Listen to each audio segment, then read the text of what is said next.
আমাদের মসজিদের ইমাম সাহেব নামাজ না পড়িয়ে ক্রিকেট খেলা করে, সেই খেলার টাকার বিনিময়ে খেলা হয়। তিনি বলেন আমি শরীর চর্চার জন্য খেলছি, আমি টাকা নেই না, টাকা দেই। আমার প্রশ্ন হচ্ছে তার পিছনে নামাজ পড়া যাবে কিনা।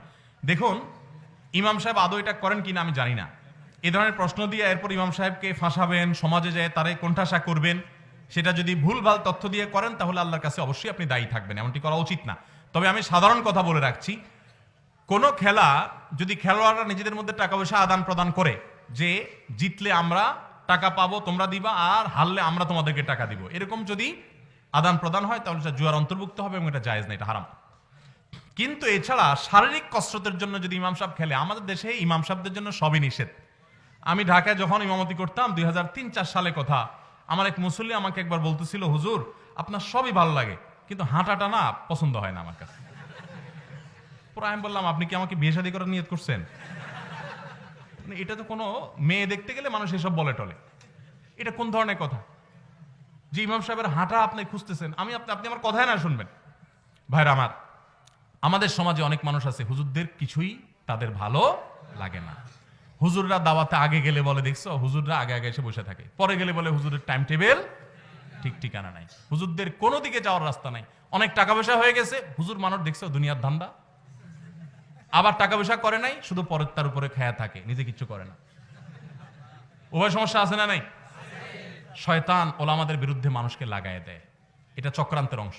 যদি খেলার কথা বলেন, যদি টাকা পয়সা দেওয়া ছাড়া খেলাধুলা করে কেউ শারীরিক কসরতের উদ্দেশ্যে, শরীয়ত যেই খেলাধুলাতে শারীরিক কসরত আছে, ব্যায়াম আছে, এই খেলাকে জায়েজ করেছে।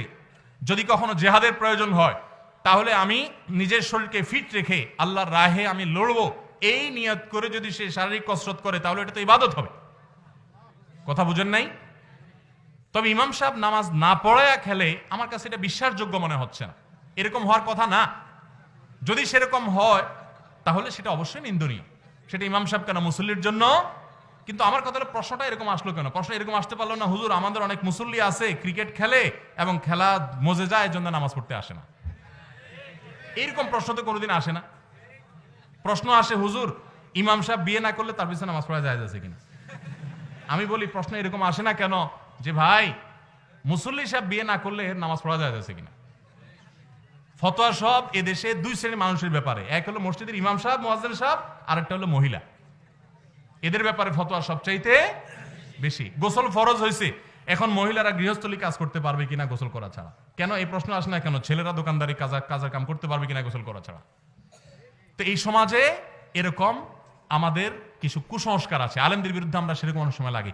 যদি কোনো আলেম এটা করেন, আল্লাহ না করুক, অবশ্যই তিনি নিন্দনীয় কাজ করছেন, তার জন্য এটা জায়েজ নাই নামাজে গাফিলতি করে খেলাধুলা করা। আমি আমার কথা বলতে পারি, আমি প্রতিদিন আলহামদুলিল্লাহ কমের পক্ষে 1 ঘন্টা খেলি। আমার হুজুর কালকে জিজ্ঞেস করছেন কি অবস্থা, বললাম কালকে একটু হাতে ব্যথা পাইছি পড়ে গিয়ে খেলতে গিয়ে। আমার ছেলেদের সাথে প্রতিদিন নিয়ম করে আমি 1 ঘন্টা খেলার চেষ্টা করি। বাসার পাশে খেলার ব্যবস্থা আছে, ব্যাডমিন্টন, অন্য সময় প্রতিদিন। নিয়ত, 1 নম্বর নিয়ত হলো শরীরের এক্সারসাইজ, ব্যায়াম হওয়া। 2 নম্বর নিয়ত হলো ছেলেফেলের সাথে বন্ধুসুলভ সম্পর্ক করা এবং তাদেরকে বিনোদন দেওয়া। অনেক মা বাপ বলে, হুজুর পোলাপান মোবাইল ছাড়া খানা খায় না। আমার 4 বছরের একটা বাচ্চা আল্লাহ তাআলা দিয়েছেন, আলহামদুলিল্লাহ। আমরা কখনো মোবাইল দিয়ে খানা খাওয়াই না, কোনো ভিডিও দেখায় খানা খাওয়াই না। বাচ্চা যদি ভিডিও না দেখাইলে খানা না খায়, শেখ আব্দুর রহমান সাইফুল্লাহ বলতেছিল যে বাচ্চা খায় না 2 দিন ধরে 3 দিন ধরে। আমি বললাম 6 দিন না খাক, ওরে মোবাইল দিবেন না, ভিডিও দিবেন না। এরপরে দেখবেন ও তো খাইছে ওর বাপ মাও সাথে খাইছে। খাবে না মানে পোলাপান মরা এত সোজা না। আমার এক নেপালি বন্ধু ছিল সৌদি আরবে, ওনার বাচ্চাদেরকে দেখতাম খাবারের জন্য কখনো জোর একবার ডাকতো, আসলে আসুন না, আসেন না। তাই আমি একদিন বললাম যে ভাই কুই বাত হ্যায়, উর্দু কথা বলতে, বোলাও বাচ্চো কো, আব্দুর রহমান আব্দুর রবকে বোলাও, 2টা ছেলে ছিল।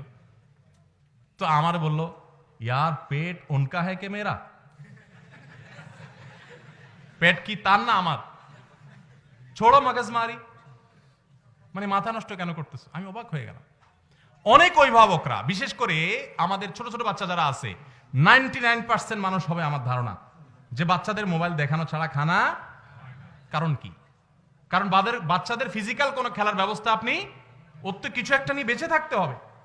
আপনি তাদেরকে সময় দেন, খেলাধুলার ব্যবস্থা করেন, সাইকেল কিনে দেন, সাথে সাইক্লিং এর ব্যবস্থা করেন নিরাপদভাবে, সেরকম ভালো পরিবেশ দেন, এবং শারীরিক কসরতে সেরকম ব্যায়ামের খেলার ব্যবস্থা করেন। আপনি নিজে সময় দেন। আপনি নিজে ভূতের মতো মোবাইলে উপর হয়ে থাকেন, আপনার বউ একটার মধ্যে উপর হয়ে থাকে, তো বাচ্চাও তো আরেকটা নিয়ে বসবে, এটাই তো স্বাভাবিক। একটা প্রতিবন্ধী সমাজ আমরা গড়ে তুলছি, এই জন্য এগুলোর বিরুদ্ধে সংগ্রাম করতে হবে। শারীরিক কসরতের জন্য এরকম খেলাধুলা এটা কোনো নিষিদ্ধ বিষয় না। শুধু সেটা না, আপনারা হয়তো বলবেন হুজুর খেলাধুলা করে।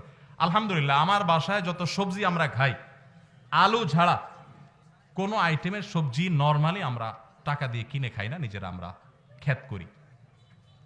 আমি নিজে ঘন্টাকে ঘন্টা কোদাল দিয়ে কোপায়া তারপরে ঘাস সাফ করছি, হাজার ব্যস্ততার মধ্যে এটাকে একটা কাজ বানানিছি। একে তো ব্যায়াম হবে, ছেলে ফেলের একটা কাজে এঙ্গেজ থাকবে, ও তো মোবাইল চাইবেই না, ও তো ভিডিও দেখতে চাইবেই না, ও তো কার্টুন চাইবেই না। যখন সে দেখবে যে আমার বাপ মা কাজ করছে, আমিও কাজ করছি, আর কাজটাকে বিনোদন হিসাবে নিচ্ছি। আল্লাহ তাআলা আমাদের সবাইকে সুস্থ স্বাভাবিক জীবন দান করুন। অনেক লোক আছে দেখতে সুস্থ মনে হলো, মোবাইলে আসক্তিতে সে রীতিমতো নেশাগ্রস্ত হয়ে গেছে। এগুলোর থেকে বাঁচার জন্য বরং এক্সারসাইজ ভালো।